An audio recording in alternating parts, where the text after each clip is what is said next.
Shalom shalom, pendo mtazamaji wa LBC TV, tunawasalimu mahali popote ambapo mnapatikana kwa wakati na muda kama na huu. Tunaleta salamu zetu kwenu na tunawatakia siku ya baraka, siku ya neema, siku ya miujiza kutoka kwa Bwana Mungu wa Israeli, katika jina la Yesu wa Nazareti aliye hai. Uniite Nabii Romain Upako kutoka Bukavu, DRC Congo. Ninakutakia amani yote ya Mwenyezi Mungu na kutakia baraka zote za Bwana zitembee na wewe mahali popote ambapo unapokuwa. Nimekuwa na ujumbe fupi kwa ajili yako, wewe ambaye umeona kwamba maisha yako hayaendelei, wewe ambaye una maswali, wewe ambaye unajiuliza mengi kuhusu maisha ya kila siku na maisha ya kawaida, wewe ambaye unaona kama vile pana giza, pana kizuizi mbele yako, wewe ambaye unahisi ya kwamba maisha haiendelei, inabana, wewe ambaye umeona kwamba kuna kiambaza wala kibambazi mbele yako. Nimetumwa na Bwana wa Israeli ili nipate kuambia kwamba inawezekana tena kwa maisha yako. Kama vile Wafaransa wanaweza kaisema c'est encore possible, ili Mungu apate kubadilisha historia ya maisha yako. Najua una ndoto, najua una mawazo, najua una fikara, umewahi kutabiriwa, umesoma Biblia, unaamini ahadi zote za Bwana zinazokuwa katika maandiko, lakini unapoikaa unajiuliza, je, ni kwa ajili yangu au ni kwa ajili ya watu wengine? Acha niseme kwamba hizo ahadi ni kwa ajili yako. Hiyo imani yako Mungu anaweza akaitumia, na ipo siku ambapo atasimama upande wako na utasema, Bwana amenisaidia. Wengine wameimba Ebeneza na ilikuwa ni siku yao, lakini pia na wewe ipo siku utaimba Ebeneza, sababu Mungu atakuwa amekusaidia na atakuwa amekutendea mema. Nina ujumbe fupi kwa ajili yako. Ninaamini ya kwamba Mungu anayekupa pumzi ya uhai bado akingali anaweza kubadilisha historia ya maisha yako. Biblia inasema kwa kila anayeishi bado kuna matumaini. Sababu tu ungaliki unapumua, ninaamini ya kwamba Mungu anaweza kubadilisha historia ya maisha yako. Uhai ni mtaji. Uhai ni uzima. Uhai ni maisha. Wakati Mungu angana kupatia pumzi ya uhai, hata kama hujakuwa na pesa, huna kazi, yawezekana huna ndoa, yawezekana huna hata chakula, kwa sababu tu bado una pumzi ya uhai. Mimi kwa ngambo yangu kama vile msomi wa Biblia, ninaamini ya kwamba kuna kitu Mungu anaweza akakifanya na kubadilisha tena katika maisha yako. Nina somo fupi na nitasoma Biblia katika kitabu cha Kutoka sura yake ya 14 na mstari wa 14. Biblia yangu inasema, l'Éternel combattra pour vous et vous garderez le silence. Kwa Kiswahili inasema, wa milele Eternel atawapigania, lakini ninyi mtabaki kimya. Yaani Biblia inatuonyesha hapa ya kwamba Mungu anaweza kupigania watu wote, lakini Mungu zaidi huwapigania wale wanaobaki kimya. Wakati ambapo unabaki kimya, yani unamwacha Mungu aingie katika vita vyako. Wakati ambapo unabaki kimya, yani unamwacha Mungu apate kupambana na vita vyako. Yawezekana una vita ya magonjwa, zaidi hii ndiyo inakuwa kama vile kero, imekuwa gumzo katika maisha walio wengi. Magonjwa imetembea mahali popote katika majamaa, nyumba zetu, baba zetu, wake zetu, watoto, waume zetu ni wagonjwa. Nataka kuambia kwamba hata pale unaposononeka, pale unapoumia, watu wote wanakuacha, hawakujali, hawakuangaikie. Katika ule ukimya, Mungu yuko anapigana na Mungu yuko anatengeneza njia mahali ambapo hapana njia. Biblia inasema ya kwamba watoto wa Israeli walitoka Misri kwenda katika nchi ya Kanaani. Hawakujua ni njia ipi wataipitia. Walifikiri ya kwamba ni njia ambayo ilikuwa sahihi kulingana na akili zao, lakini katika parkuru ya njia zao palikuwa na bahari ya Shamu. Na ile matatizo unayoiona ni kama vile bahari ya Shamu katika maisha yako. Mungu amekwambia atakubariki, lakini haujui njia ipi ambayo ataipitia ili apate kuleta baraka. Lakini mbele kuna bahari ya Shamu. Mungu amekwambia kwamba atakuponya, lakini haujui uponyaji utatokea sehemu gani. Ni bahari ya Shamu iko mbele yako. Mungu amesema kwamba utaenda Ulaya, lakini dossier yako inawezekana iko chini ya zingine. Ni bahari ya Shamu iko mbele yako. Lakini hata nikwambia kwamba bahari ya Shamu inaweza kuwa obstacle kwako wewe, lakini si obstacle kwa yule Mungu ambaye unayemwabudu. Kile kinachokushinda Mungu huaga na kiweza. Mahali ambapo waone njia, Mungu anaona njia. Unajua kawaida ya binadamu wakisema kama njia ni hii wala mlango ni hii, maana yake pana mlango. Lakini kawaida ya Mungu, hata kwenye mabati Mungu anaweza akapita, hata kwenye kibambazi Mungu anaweza akapita. Kama Mungu anakuja kukujibu, yeye hawezi akapitia njia ile ambayo wanadamu wanapitia. Mungu anapita katika njia yake, sababu hata maji inaweza ikamtii, hata upepo inaweza ikamtii, hata kila kitu ambacho amekiumba kinaweza ikamtii. Watoto wa Israel walitoka kwa furaha kwa sababu walijua ya kwamba wanaenda katika nchi inayozaa asali na maziwa. Walikuwa wanajua ya kwamba watalalia nyumba ambazo hawakujenga, watavuna mashamba ambazo hawakuzilima, na walikuwa haraka kwenda, waliamini kabisa, ila hawakujua ya kwamba kuna bahari ya Shamu mbele yao. Na walipofika mbele ya bahari ya Shamu, Biblia inasema ya kwamba walibabaika, walilia kwa sauti. Wengine mpaka wakamwambia Musa ya kwamba umetutosha Misri ili upate kutuleta hapa tufe. Acha nikwambie, Musa hajawatosha Misri ili kwamba walete jangwani wafe. Ile ilikuwa ni mawazo yao. Ni kama vile wewe unaonitazama unaamini ya kwamba magonjwa ile itakuua, shida ile itakuua, utakufa katika umaskini. Unajidanganya, kwa maana ipo Mungu ambaye anaweza kubadilisha maisha yako kwa sekunde moja, kwa dakika moja, kwa saa moja, kwa mwezi moja, hata kwa mwaka moja, kama tu ukiwa na matumaini na pia ukibaki kimya.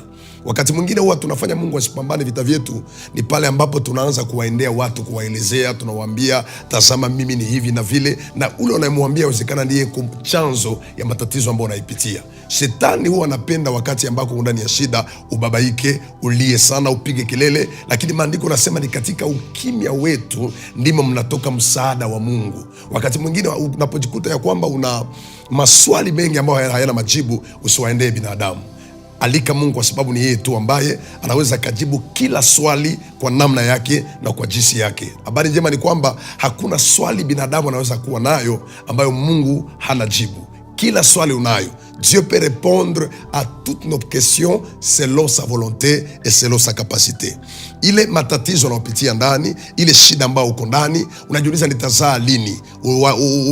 Umeamini, wamekutabiria, wamekwambia eti unaweza ukazaa, lakini umeunga ndoa, sasa ni miaka mingi hujapata mtoto. Na hii huwa inakera kabisa, huwa inaumiza moyo. Naongea na mama ambaye ananisikiliza wakati na muda kama na huu, ambaye iko ndani ya ndoa lakini bado hajapata mtoto. Je te dis que c'est encore possible.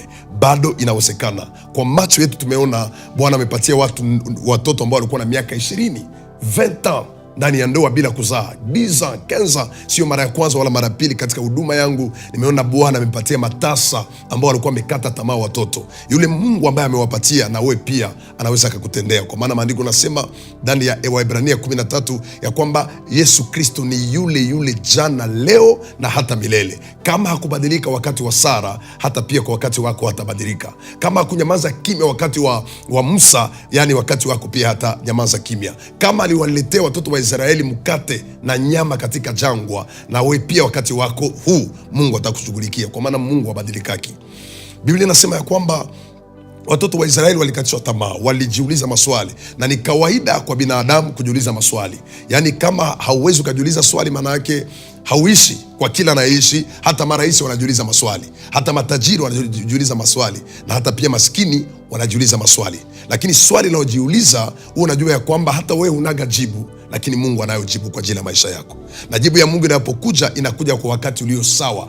Mungu anapojibia, anajibu kwa wakati wake. Anakuja kwa wakati ambao aliupangilia, wakati ambao ameujua peke yake, wakati ambao ameuandaa peke yake. Na kuna na siku ile Mungu atakutembelea na wewe na atakuletea majibu. Kitu cha kwanza kinasababisha Mungu abakie kimya katika maisha ya binadamu hata kama umemuomba, ya kwanza ni sababu bado muda wake haujafika. Kwa maana muda wa mwanadamu na muda wa Mungu unakuwa ni vitu ambavyo viwili viko tofauti. Kitu ya pili ambayo inasababisha Mungu abakie kimya wakati ambapo umemuomba na uliamini kwamba atakujibu, ni sababu anataka kwanza wewe ufike mwisho, kwa maana mwisho ya binadamu ndiyo mwanzo ya Mungu. Pale mahali ambako tunaposhindwa, unaona ya kwamba haviendeki tena, hautaendelea, hauna tena namna mahali pa kuangalia, wakati unafika mwisho, hapo ndipo Mungu yeye huleta mwanzo. Sasa kitu cha tatu kinafanya Mungu anyamaze kimya wakati unapomwomba, hata kama ulifikiria kwamba atakujibu leo, ni ili kwamba Mungu akuoneshe watu wanaokuwa karibu yako, wajue,